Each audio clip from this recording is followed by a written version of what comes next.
Саламатсыңарбы, кымбаттуу 5 класстын окуучулары, кутмандуу күнүңөр менен. Бүгүн кыргыз тили сабагы.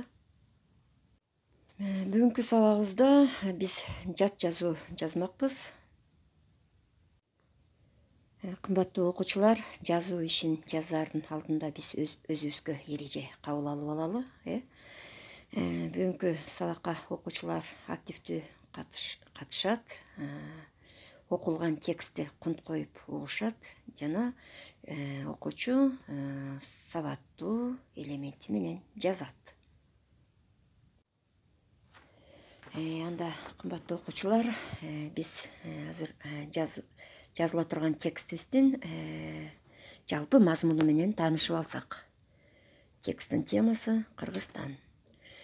Биздин республика тоолуу өлкө.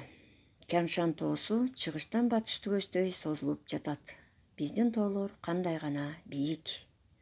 Кыргызстанда өстүрүлүүчү жемиштер булар: алма, жүзүм, жаңгак жана башка. Малчылардын миңдеген койлору, жылкылары, уйлары тигил ала тоодо багылат. Көргөн жанды суктандырган ысык көлүбүз бар.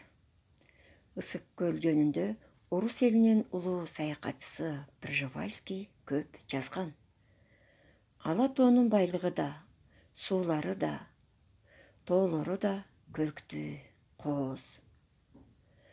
Адамды кызыктырып, суктандырып, кучагына тарткан сыйт. Жаратылыш кыргыз элинин баарын ырыстуу жана таалайлуу кылды. Ошондуктан кыргыз эли жан дили менен ага кызмат кылды. Силер да, мен да, бүткүл кыргыз эли да баарыбыз мекенибизди сүйөбүз. Же алыста, же жакында жүрсөк да мекенибизди эстейбиз. Бийик тоосу, көк кашка суусу көз алдыбызда элестейт. Мынакей, кымбаттуу балдар, тексттин мазмуну менен тааныштыңар. Эми жазып баштайлы. Кыргызстан. Биздин республика тоолуу өлкө.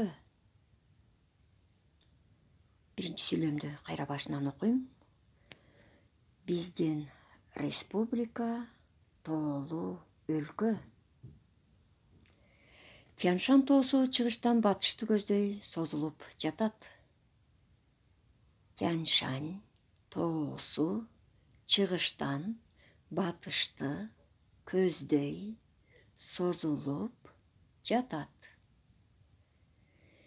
Биздин тоолор кандай бийик. Биздин тоолор кандай бийик. Кыргызстанда өстүрүлүүчү жемиштер булар: алма, жүзүм, жаңгак жана башка. Кыргызстанда өстүрүлүүчү жемиштер булар: алма, жүзүм, жаңгак жана башка. Малчылардын миңдеген койлору, жылкылары, уйлары тиги ала тоодо багылат.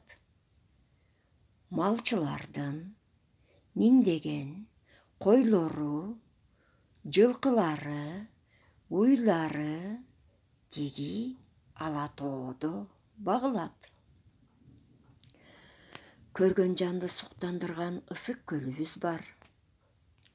Көргөн жанды суктандырган ысык көлүбүз бар. Ысык көл жөнүндө орус элинин улуу саякатчысы Пржевальский көп жазган. Ысык көл жөнүндө орус элинин улуу саякатчысы Пржевальский көп жазган. Ала тоонун байлыгы да, суулары да, тоолору да көрктүү, кооз. Ала тоонун байлыгы да, суулары да, тоолору да көрктүү, кооз. Адамды кызыктырып, суктандырып кучагына тарткан сыйт.